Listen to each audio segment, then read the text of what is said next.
तो क्या हाल है भाई लोग। तो आज हम बात करेंगे कि आरपीएफ के पेपर में कैसे मैथ के पार्ट में 30 प्लस का स्कोर करें। दोस्तों, मेरा नाम है राहुल कुमार शर्मा और मैं भी आपकी तरह आरपीएफ की तैयारी कर रहा हूँ। तो दोस्तों, मैं जो मॉक दे रहा हूँ वो देता हूँ दोस्तों टेक्स्ट बुक ऐप पर। उस ऐप पर आप मेरा स्कोर कार्ड देख सकते हो दोस्तों कि मेरे लगभग हर मॉक में 80 प्लस का स्कोर हो रहा है, जिसमें भी मेरे देखा तो मैथ और रीजनिंग के पार्ट में लगभग लगभग 60-65 का स्कोर हो रहा है दोस्तों। हालांकि मेरी अभी एग्ज़ाम आने वाली है, वो है सीपीओ मेंस की। इसके लिए मैं उसमें अंग्रेजी पर अधिक ध्यान दे रहा हूँ दोस्तों, क्योंकि उसमें जो मेंस का पेपर होता है 200 नंबर का पेपर होता है वो होता है दोस्तों पूरा अंग्रेजी में। इसलिए भी मेरा क्या है, मैथ का रिविज़न नहीं हुआ है। हालांकि मेरे नंबर अभी आ रहे हैं ठीक ठाक, पर दोस्तों मुझे लगता है कि हाँ 85 नंबरों से कुछ नहीं होगा आरपीएफ में। लगभग 95 या 100 के तकरीबन हमारा स्कोर होना चाहिए। खैर वो तो देखेंगे पेपर में कि पेपर कैसा आता है, उस हिसाब से देखेंगे स्कोर। तो दोस्तों देखो, आरपीएफ में क्या है, 3 सब्जेक्ट है और इसमें 3 पार्ट डिवाइड हैं। पहला हो गया अपना जीके का, जिसमें 50 क्वेश्चन आते हैं। दूसरा पार्ट हो गया अपना मैथ का, जिसमें 35 क्वेश्चन आते हैं। और तीसरा हो गया अपना रीजनिंग का, उसमें दोस्तों 35 क्वेश्चन आते हैं। तो दोस्तों हमारे पास जो होती है अपॉर्चुनिटी अच्छे नंबर लाने की, वो होती है सिर्फ 2 ही पार्ट में, मैथ में और रीजनिंग में। क्योंकि जीके तो क्या है, सबकी ऐसी होती है, मतलब चाहे आप जीके कितनी में से कितनी पूरी पूरी पढ़ लो आप, फिर भी आपके 50 में से 50 नंबर आने के जो संभावना होती है वो कम होती है। मतलब बहुत ही रेयर होता है कि हाँ किसी बंदे के पूरे में से पूरे नंबर जीके में आ गए, क्योंकि दोस्तों इसमें क्या है, नंबर कटते हैं। मतलब बाकी जो रीजनिंग और मैथ का पार्ट हो गया, उसमें क्या है, हमारे पूरे में से पूरे नंबर आने की संभावनाएं रहती हैं। तो दोस्तों आज हम इसी विषय पर बात करेंगे, मैथ के टॉपिक पर। रीजनिंग के टॉपिक पर हम अगली वीडियो में बात करेंगे दोस्तों। अभी बहुत सारे भाई लोगों का कमेंट भी आया था मेरे को कि भैया आपके नंबर बताओ, आप किस हिसाब से पढ़ रहे हो, किस टीचर से पढ़ रहे हो, कौन कौन से टॉपिक पढ़ रहे हो, कि आपके मतलब अच्छे नंबर आ रहे हैं। दोस्तों अभी भी अच्छे आ रहे हैं, ऐसे नहीं बोलूँगा कि मेरे बहुत ही बड़े नंबर आ रहे हैं दोस्तों, ठीक ठाक नंबर आ रहे हैं अभी। पर मेरे को अभी और स्कोर करना है, अभी तो 1 महीने का टाइम है, तो कुछ ना कुछ तो बढ़ेगा ही मतलब। चलिए दोस्तों, तो इस मैथ के पार्ट को मैंने 3 भागों में डिवाइड किया है दोस्तों। 3 भागों में डिवाइड इसलिए किया है दोस्तों क्योंकि इसमें क्या है, 35 क्वेश्चन है, तो 35 क्वेश्चन को करने के लिए हमें अधिक चैप्टर पढ़ने पड़ेंगे। ऐसे नहीं कि दो दो 5-7 चैप्टर पढ़े और आपका अच्छा स्कोर आ गया। तो दोस्तों इसमें क्या है, देखो 3 पार्ट है। एक पहला पार्ट हो गया अपना जिसमें सबसे अधिक सवाल पूछे जाते हैं। दूसरा है हमारा कि जिसमें मीडियम, और तीसरा हो गया हमारा लो। इस हिसाब से मैंने बांटा है कि जो हो गया अपना सबसे मुख्य पार्ट हो गया, उसमें क्या है, एक चैप्टर से 4-5 क्वेश्चन पूछ रहा है। मतलब वो मैंने मॉक टेस्ट देके देखा है, आप भी देख लेना दोस्तों। दूसरा पार्ट है अपना एवरेज, उससे 2-3 क्वेश्चन पूछता है वो। और लो हो गया मतलब जिससे एक क्वेश्चन आने की संभावना रहती है या फिर एक क्वेश्चन आता है उस हिसाब से। तो दोस्तों देखिए 3 पार्ट हो गए अपने, जिसमें पहला पार्ट हो गया अपना जो मुख्य पार्ट है वो। देखो दोस्तों इसमें मैंने 4 टॉपिक डिवाइड किए हैं। मैंने इसमें मैं यहाँ पे लिख रखा हूँ, मैं आपको बता देता हूँ कि मैंने मॉक टेस्ट दिया है, आप भी देख लेना कितने क्वेश्चन बन रहे हैं उस हिसाब से। हालांकि मैंने पेपर तो अभी बनाया नहीं है या फिर मैंने पेपर सेट नहीं किया, तो मेरे को पता नहीं है कितने क्वेश्चन आएंगे। पर हाँ मैं आपको एक अंदाजे से बता सकता हूँ जिस हिसाब से मॉक टेस्ट आ रहे हैं। और टेक्स्ट बुक का मॉक टेस्ट क्या है, एग्जाम का पैटर्न को देखते ही वहाँ पे मॉक टेस्ट आते हैं, यानी कि इतने क्वेश्चन तो आपके आएंगे इस चैप्टर से, उस हिसाब से बता रहा हूँ दोस्तों मैं अपने। तो इसमें क्या है, 4 टॉपिक हो गए अपने पहले पार्ट में। पहला हो गया अपना परसेंटेज का, दूसरा हो गया अपना अनुपात का, तीसरा हो गया साधारण ब्याज चक्रवृद्धि ब्याज का, और चौथा हो गया अपना लाभ और हानि का। तो दोस्तों इन चारों चैप्टरों से मिनिमम भी नहीं तो 3 से 4 क्वेश्चन तो आते ही आते हैं। चाहे आप कोई सारे मॉक टेस्ट देख लेना, चाहे RW का देख लेना, चाहे आप टेक्स्ट बुक का या फिर और कोई भी प्लेटफॉर्म पे देख लेना, 3-4 क्वेश्चन तो इसमें मैथ के आते ही आते हैं।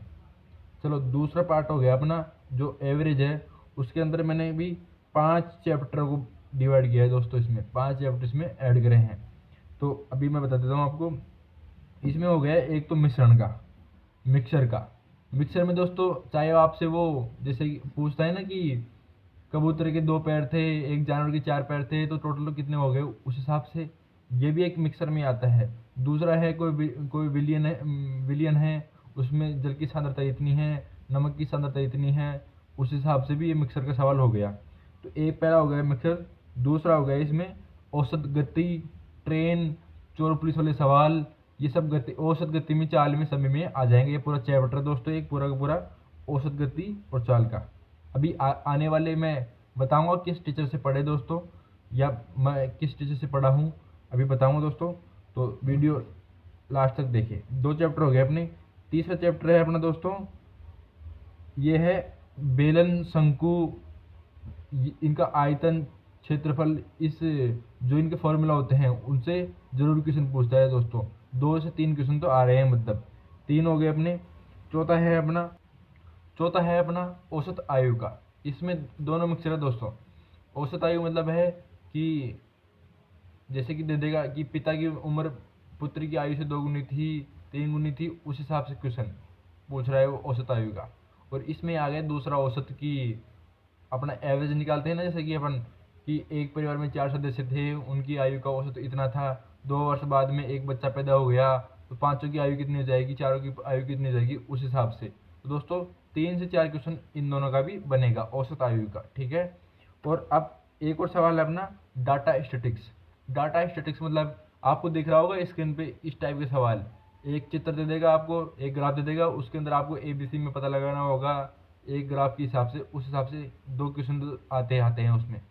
और लास्ट हो गया अपने एक सरलीकरण। सरलीकरण का मतलब है बोर्ड मास के नियम पे दे देगा, जोड़ भाग गुणा भाग के नियम पे दे देगा वो इस टाइप के सवाल। तो दोस्तों 5 चैप्टर ये हो गए अपने, और 4 पहले में हो गए, तो इन्हें 9 चैप्टर तो हो चुके।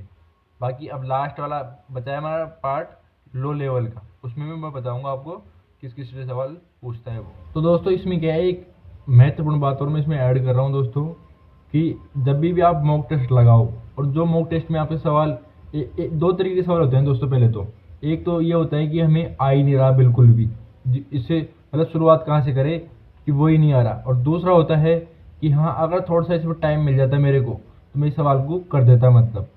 तो दोस्तों 2 तरह के सवाल होते हैं, एक तो बिल्कुल नहीं आ रहा, और एक होता है जब मेरे को आ रहा है पर मेरे पास क्या है, टाइम नहीं है, इसलिए मैं अभी नहीं कर पाया इसको। तो क्या है, उन सवालों को मॉक टेस्ट जब पूरा कर लो कंप्लीट अपना, तो उसको क्या है वो करो एनालिसिस। एनालिसिस में क्या है, जो सवाल आपसे नहीं हो रहा उसको तो आप करोगे ही, और जिसमें अगर आपको टाइम ज़्यादा लग रहा है तो उसको क्या है अपनी कॉपी में लिखो, और उसको क्या है बार बार रिविजन करो, ताकि वो क्वेश्चन आपको एक या तो उसका तरीका याद हो जाए, या फिर वो क्वेश्चन ही याद हो जाए कि वो कैसे होगा। अंतिम समय में दोस्तों इससे अच्छी रणनीति नहीं हो सकती आपके नंबर लाने की। तो इसी तरह मॉक को अपने अटेम्प्ट करें दोस्तों, और जो उनका है जो उनको एनालिसिस करो, और जो क्वेश्चन नहीं आ रहे उसको कॉपी में लिखो।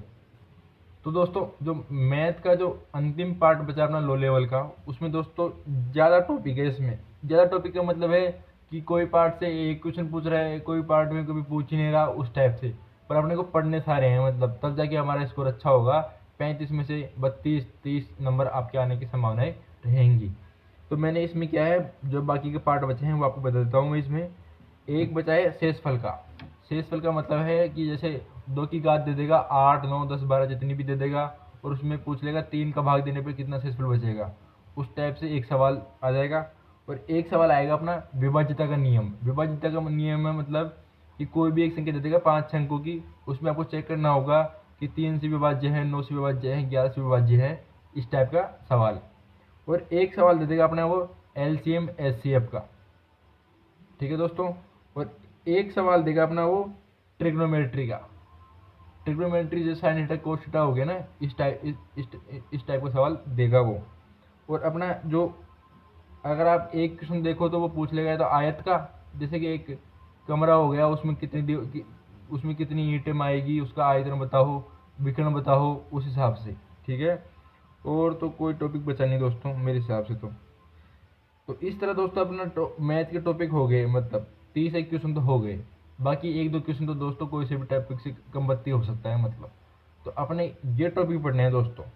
तो इसमें अगर मैं अच्छा स्कोर करना है आपको, तो ये टॉपिक जरूर पढ़े दोस्तों, क्योंकि इन टॉपिकों से क्या है ज़्यादा क्वेश्चन आ रहे हैं, मतलब अगर मॉक टेस्ट में आ रहे हैं तो फिर एग्जाम में आने की संभावना भी ज़्यादा होती है।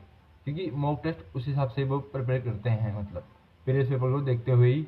और अभी जितने भी TCS के जितने भी एग्जाम हुए SSC के, उसमें क्या है, ये ज़्यादा टॉपिक हाईलाइटेड रहे हैं।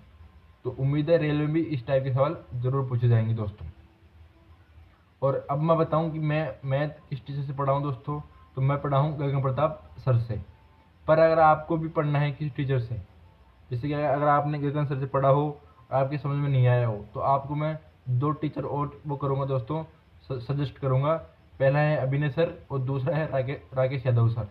बाकी अगर तीसरा भी आप ऐड करना चाहो तो कर सकते हो, आदित्य रंजन सर। 3 टीचर के नाम बताए दोस्तों मैंने, पहला राकेश यादव सर, दूसरा अभिनय सर और तीसरा है आदित्य रंजन सर।